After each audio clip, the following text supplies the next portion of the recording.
Hola amigos, ¿cómo están? Bienvenidos a su canal Super Games 2.0.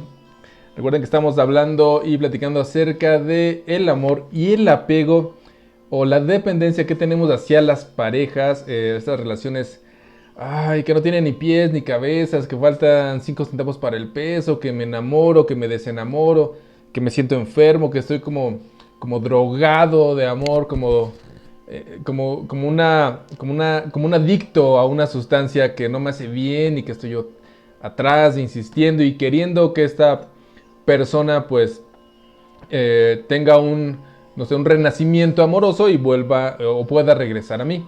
En realidad no estoy enamorado, estoy apegado y estoy sufriendo una dependencia malsana. Bueno, no creo que haya una dependencia sana como tal. Y podríamos entender o vamos a intentar entender cómo es que funciona el apego.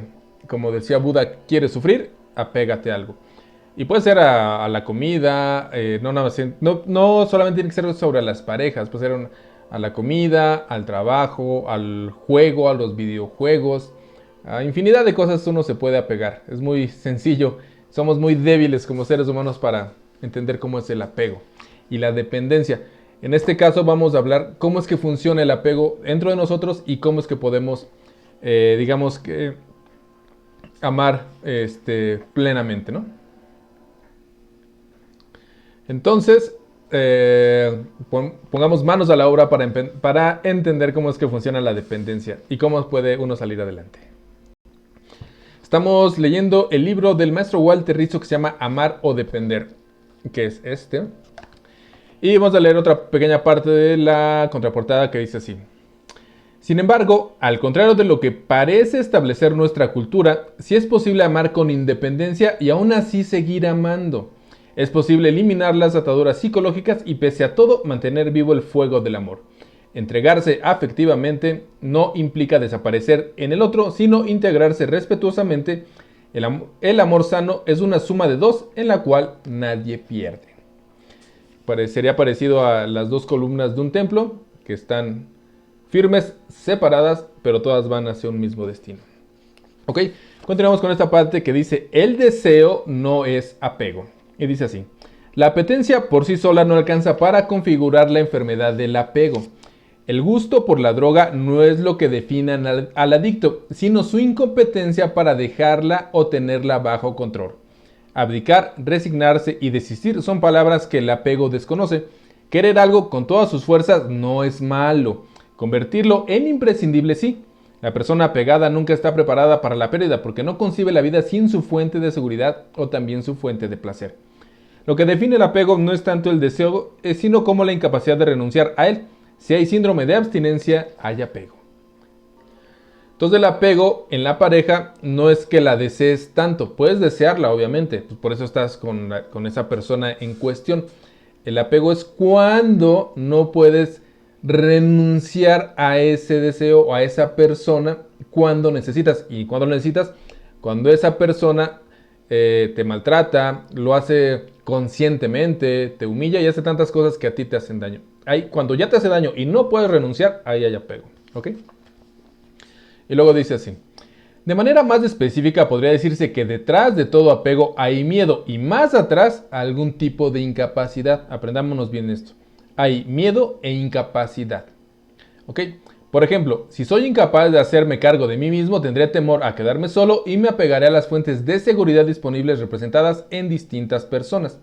El apego es la muletilla preferida del miedo. Es un calmante con peligrosas contraindicaciones. Ok, yo me apego a esta mujer de la que estoy enamorado. Bueno, me enamoro. Empecemos por eso, ¿no? La veo, me enamoro, me gusta y empiezo a tener una relación. Pero, y no importa que la ame y la quiera mucho, de eso se trata el amor, pienso yo. La cuestión aquí es que cuando esta mujer o esta persona me maltrata, me humilla o por alguna extraña razón decide dejarme, yo no puedo concebir mi vida sin esa persona. Entonces aquí sucede algo muy gracioso que es como un círculo pues, círculo vicioso, vamos a llamarlo así, que me deja, entonces yo hago lo imposible por regresar con ella, hago mil y un cosas y de pronto ella me da como una esperanza. Entonces como que me da una pequeña dosis de apego, entonces ya me siento bien. Y digamos que voy hacia arriba, ¿no? Pero, como sé, o como podría decirse que no va a regresar, me vuelve a dejar, se vuelve a alejar de mí y yo me siento mal. Y entonces busco constantemente otra vez esa sensación de poder regresar con ella. Y entonces ahí está el apego. Me siento bien, estoy contento, me deja, me siento triste, busco esa sensación de apego, que sería como el que toma, como el que es adicto al alcohol, quiere dejar el alcohol, se siente con ganas de dejarlo, se siente triste, toma dos, tres cubas, copas, lo que sea, cervezas, las deja y vuelve así el círculo, ¿no? Estamos ya en ese apego, ¿no? Y después dice así: el hecho de que desees a tu pareja, que la degustes de arriba abajo, que no veas la hora de enredarte en sus brazos, que te deleites con su presencia, su sonrisa o su más tierna estupidez, no significa que sufras apego. El placer, o si quieres, la suerte de amar y ser amado es para disfrutarlo en todo sentido y también para saborearlo. Si tu pareja está disponible, aprovéchala hasta el cansancio. Eso no es apego, sino intercambio de reforzadores. Pero si el bienestar recibido se vuelve indispensable, la urgencia por verla no te deja en paz y tu mente se desgasta pensando en ella, bienvenido al mundo de los adictos afectivos. O sea, constantemente necesitan afecto. Como algunas personas que conozco. Recuerda, el deseo mueve el mundo y la dependencia lo frena. La idea no es reprimir las ganas naturales que surgen del amor, sino fortalecer la capacidad de soltarse cuando haya que hacerlo. Un buen sibarita jamás crea adicción. Después el siguiente dice: el desapego no es indiferencia. Así como el primero es que el deseo no es apego, o sea, si tú deseas a tu esposo y quieres, pues como dice aquí, enredarte en sus brazos, no es apego. El problema es si tienes que separarte y no puedes, ahí sí es apego. Y luego aquí dice: el desapego no es indiferencia. El amor y apego no siempre deben de ir de la mano. Los hemos de entremezclado a tal punto que ya confundimos el uno con el otro. Recuerdo un aviso que colocamos a la entrada de un centro de atención psicológica con la siguiente frase de Krishnamurti que decía así: el apego corrompe. Para nuestra sorpresa, la consigna, en vez de generar una actitud constructiva y positiva hacia el amor, ofendió a más de un asistente adulto. No entiendo cómo ustedes están promocionando el desapego, comentaba una mujer con hijos adolescentes y algo decepcionada de su psicólogo. En cambio, los más jóvenes se limitaban a reafirmarla. Claro, eso es así, no cabe duda, hay que desapegarse para no sufrir. O sea, la mujer grande decía: si no estás pegado a tu marido, no lo quieres. Y los jóvenes decían: no hay que estar tan pegado para después no sufrir, ¿no? Después de sí, equivocadamente entendemos el desapego como dureza de corazón, indiferencia o insensibilidad, y eso no es así.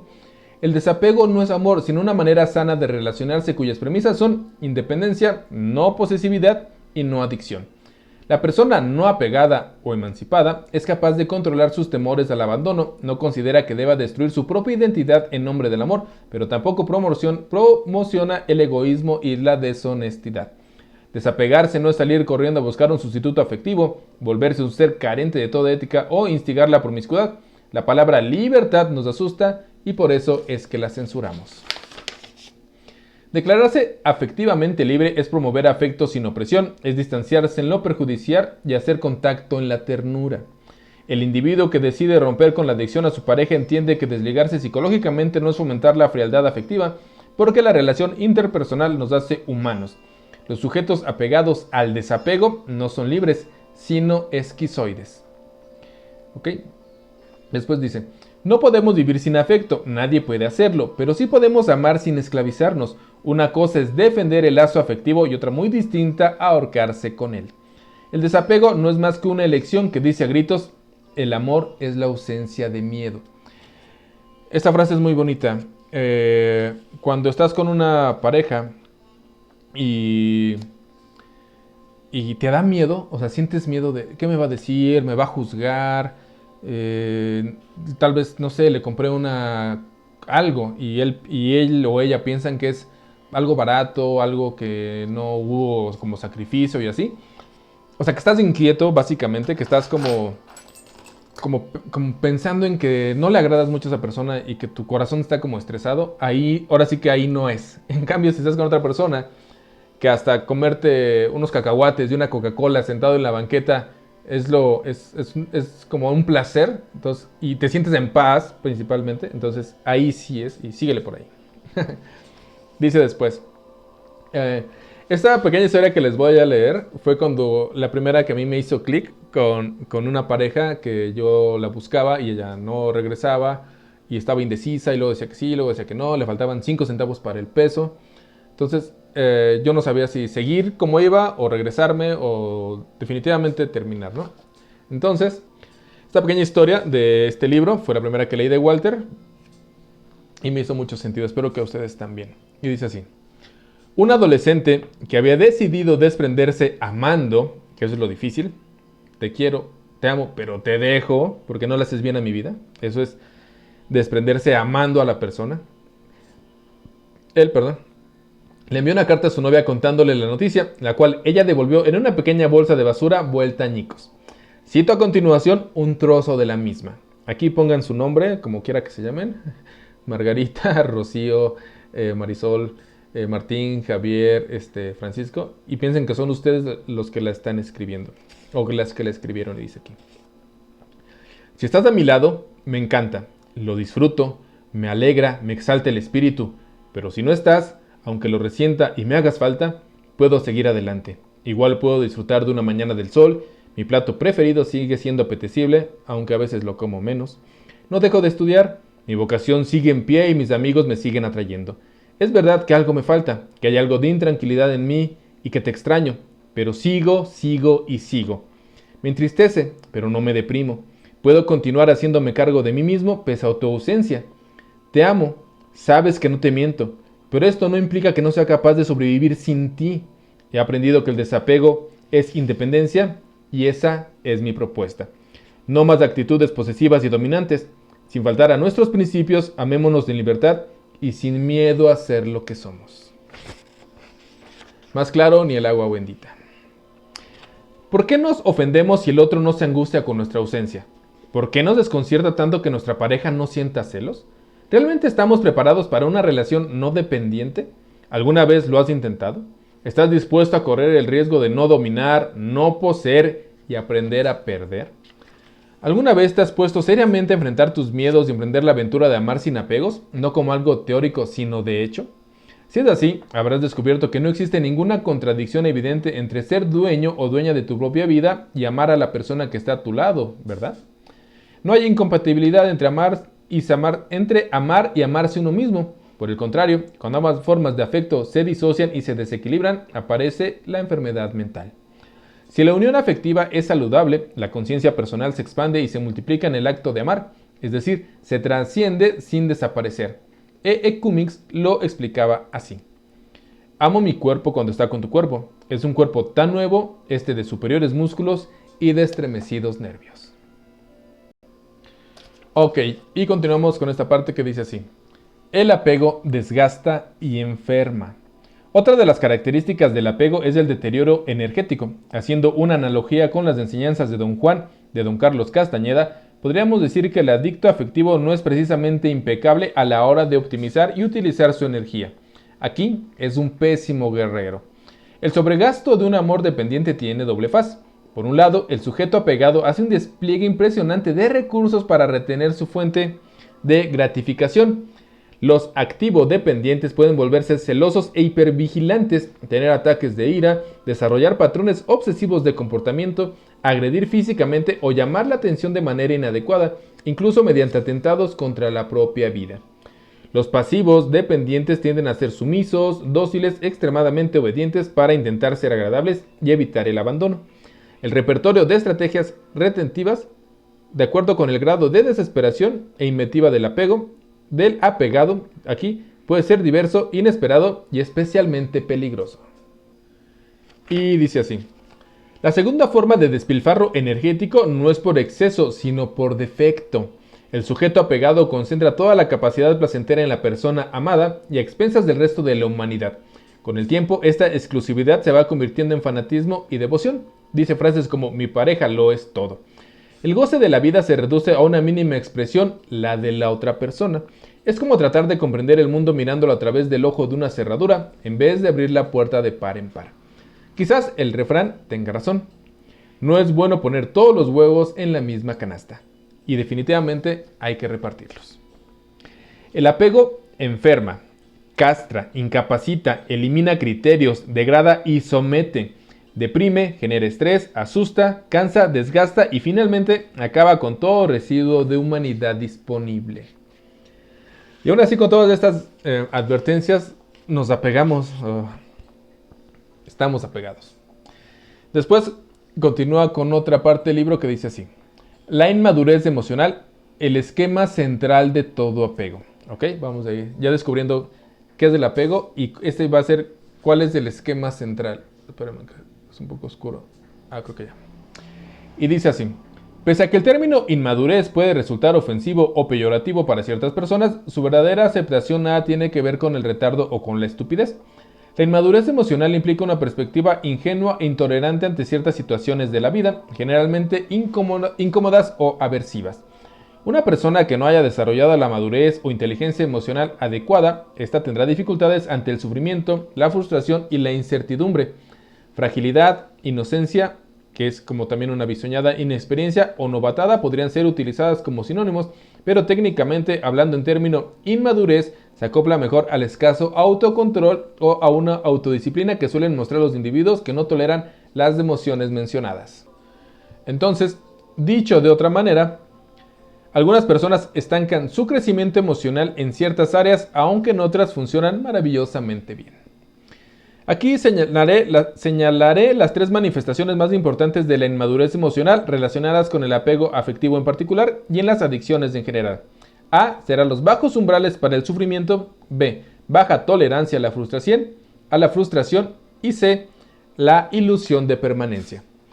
Pese a que en la práctica estos tres esquemas suelen entremezclarse, los separaré para que puedan apreciarse mejor y ahora veamos cada uno a detalle. Dice así: bajos umbrales para el sufrimiento o la ley del mínimo esfuerzo. Según ciertos filósofos y teólogos, la ley del mínimo esfuerzo es válida incluso para Dios.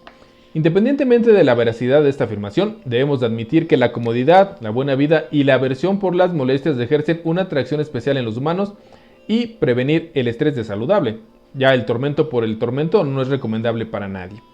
Pero ser melindroso, sentarse a llorar ante el primer tropiezo y querer que la vida sea gratificante las 24 horas, aquí esto sí es definitivamente infantil. La incapacidad para soportar lo desagradable varía de un sujeto a otro. No todos tenemos los mismos umbrales o tolerancia al dolor. Hay personas que son capaces de aguantar una cirugía sin anestesia o también de desvincularse fácilmente de la persona que aman porque no les conviene. Mientras que hay otras que hay que obligarlas, sedarlas o empujarlas porque son de una susceptibilidad que raya en el merengue. O sea, son muy amorosos, ¿no? Estas diferencias individuales parecen estar determinadas no solo por la genética, sino también por la educación. Una persona que haya sido contemplada, sobreprotegida y amparada de todo mal, esto en sus primeros años de vida, probablemente no alcance a desarrollar la fortaleza de coraje, decisión y aguante. Para enfrentar la adversidad le faltará el callo, que distingue a los que perseveran hasta el final. Su vida se regirá por el principio del placer y la evitación inmediata de todo lo aversivo, por insignificante que esto sea. Repito, esto no implica hacer una apología al masoquismo y el autocastigo y fomentar el suplicio como forma de vida, sino reconocer que cualquier cambio requiere de una inversión de esfuerzo, un costo que los cómodos no están dispuestos a pagar. El sacrificio los enferma y la molestia los deprime. La consecuencia es terrible: miedo a lo desconocido y apego al pasado. Dicho de otra manera, si una persona no soporta una mínima mortificación, se siente incapaz de afrontar lo desagradable y busca desesperadamente el placer, el riesgo de adicción es alto. No será capaz de renunciar a nada que le guste pese a lo dañino de las consecuencias y no sabrá sacrificar el goce inmediato por el bienestar a mediano o largo plazo, es decir, carecerá de autocontrol. Recuerdo el caso de una paciente, administradora de empresas de unos 40 años y casada en segundas nupcias con un hombre bastante menor. Una de sus hijas adolescentes venía quejándose en forma reiterada de que el padrastro la molestaba sexualmente. La joven relataba que en varias ocasiones se había despertado sobresaltada porque sentía que la tocaban y lo había visto masturbándose junto a la cama. Cuando decidió contar los hechos a su madre, esta decidió pedir ayuda. Como siempre en estos casos, el acusado negaba toda participación en el asunto. Luego de entrevistar varias veces a la niña y al señor, no hubo dudas de mi parte. El abuso existía y el acoso también. Por ejemplo, él solía tocarla por debajo de la mesa y al despedirse de beso en los labios buscaba los labios de ella. Entraba en su cuarto sin llamar, le hacía comentarios sobre sus senos y en fin, el hostigamiento era indiscutible. La madre, aunque pueda sonar extraño, estaba paralizada. Cuando le dije que su hija se estaba viendo seriamente afectada por la persecución sexual del esposo, ella contestó: no sé qué hacer, doctor. Esto es tan horrible porque él es un buen hombre. Tuvo problemas en su niñez y consumió drogas durante la adolescencia. Le faltó afecto. Y aquí no sé qué hacer. No quiero que mi hija sufra. Aconséjeme. Y aquí mi respuesta fue clara y directa. Señora, ¿usted tiene conciencia de la gravedad de lo que está ocurriendo? ¿Realmente no sabe qué hacer? O sí sabe, pero no es capaz. Nada de lo que yo diga le va a servir porque la respuesta es obvia. Su marido es un peligro para su hija. Usted no quiere ver la realidad porque no quiere perderlo, pero recuerde que la salud mental de su hija está en juego. Esto no es un problema de consejos, sino de principios. Tan grande es su apego por este hombre y tan pobre su temple. Aunque le duela, no veo otra opción. Así como están las cosas, es él o su hija. Luego de meditar un rato dijo: pero es que yo lo quiero mucho.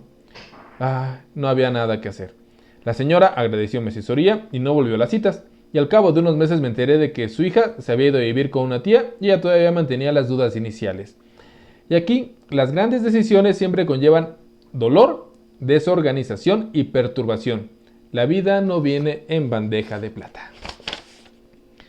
El pensamiento central de la persona apegada afectivamente y con baja tolerancia al sufrimiento se expresa así: no soy capaz de renunciar al placer o al bienestar y la seguridad que me brinda la persona que amo y soportar su ausencia. No tengo tolerancia al dolor, no importa qué tan dañina o poco recomendable sea la relación. No quiero sufrir esa pérdida. Definitivamente soy débil y no estoy preparado o preparada para el dolor. Y vamos a leer esta última parte por el día de hoy, que dice así: baja tolerancia a la frustración o el mundo gira a mi alrededor. La clave de este esquema es el egocentrismo, y es decir, si las cosas no son como me gustaría que fueran, me da rabia, patatús y berrinche. Tolerar la frustración de que no siempre podemos obtener lo que esperamos implica saber perder y resignarse cuando no haya nada que hacer. Significa ser capaz de elaborar duelos, procesar pérdidas y aceptar, aunque sea regañadientes, que la vida no gira a nuestro alrededor. Aquí no hay narcisismo, sino inmadurez.